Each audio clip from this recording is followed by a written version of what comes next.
Karena kita ini umat yang ada di akhir zaman, kita semua adalah umat yang paling beruntung di alam dunia. Karena dulu sahabat pernah bertanya kepada Rasulullah, "Ya Rasulullah, siapakah orang yang paling beruntung di alam dunia?" Rasulullah, "Tuba liman ra'ani wa amana." Beruntung bagi orang-orang yang melihatku dan dia beriman. Wajar dia beriman kepada Nabi, karena sahabat yang merasakan sejaman dengan Nabi, dia melihat wajah Nabi, dia melihat akhlaknya Nabi, wajar dia beriman. Tetapi kata Nabi, tuba, summa tuba liman la ra'ani wa amana. Tapi beruntung dan kemudian beruntung bagi orang-orang yang tidak melihatku tetapi dia beriman kepadaku. Kita nih umat yang ada di akhir zaman, kita nggak kenal Nabi itu bagaimana sih, nggak kenal. Wajahnya Nabi bagaimana sih, akhlaknya Nabi gimana sih, kita nggak tahu. Tapi kita beriman kepada Nabi. Nah, kita nih adalah umat yang paling beruntung. Makanya kita semua harus berbahagia, bersolawat. Karena sholawat itu mempunyai banyak keutamaan. Mau dengar cerita gak teman-teman semua? Mau Pak. Nih aku ceritain. Jadi dulu tuh ada seorang ahli maksiat. Di alam dunia kerjaan maksiat, gak benar, kagak, main maksiat mau.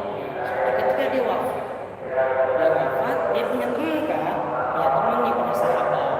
Dia wafat, ini si sahabat dia nih mimpiin tuh si preman, mimpiin si ahli maksiat. Di dalam mimpinya si temannya itu, di dalam mimpinya dia ngeliat kalau si ahli maksiat lagi duduk di kursi emas. Dia kaget kan, ditanya tuh sama sahabatnya, bima yultahada, dengan apa engkau menggapai ini semua?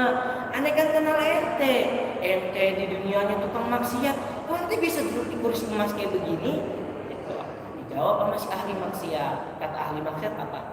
Dulu waktu saya masih hidup, saya pernah sekali saya lewat di majlis. Lewat majlis. Di dalam majlis itu ada seorang penasehat, ada seorang dai.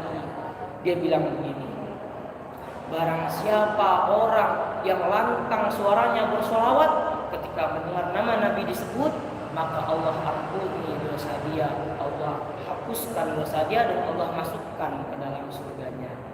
Ketika aku mendengar hal tersebut, aku mulai mengamalkan. Ketika aku mendengar nama Nabi Muhammad disebut, aku bersolawat. Ketika aku mendengar nama Nabi Muhammad dimanapun, aku selalu bersolawat kepada Nabi Muhammad. Alhamdulillah, Allah mengampuni dosaku dan Allah memasukkanku ke dalam surga. Tuh, berkah-berkahnya solawat. Allah ampunin dosa kita. Yang segitu dosa kitanya banyak banget. Lantaran solawat Allah ampunin dosa kita.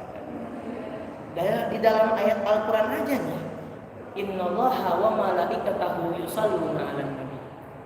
Sungguh Allah dan para malaikatnya aja bersolawat kepada Nabi Muhammad. Masa kita sebagai umat yang bersolawat kepada Nabi Muhammad? Nah, sekarang saya mau nanya sama teman-teman semua, kalian pada cinta gak sama Nabi? Cinta Pak. Cinta. Kalau kalian cinta sama Nabi, yuk ikutin saya kita bareng-bareng sholawat kepada Nabi. Oke?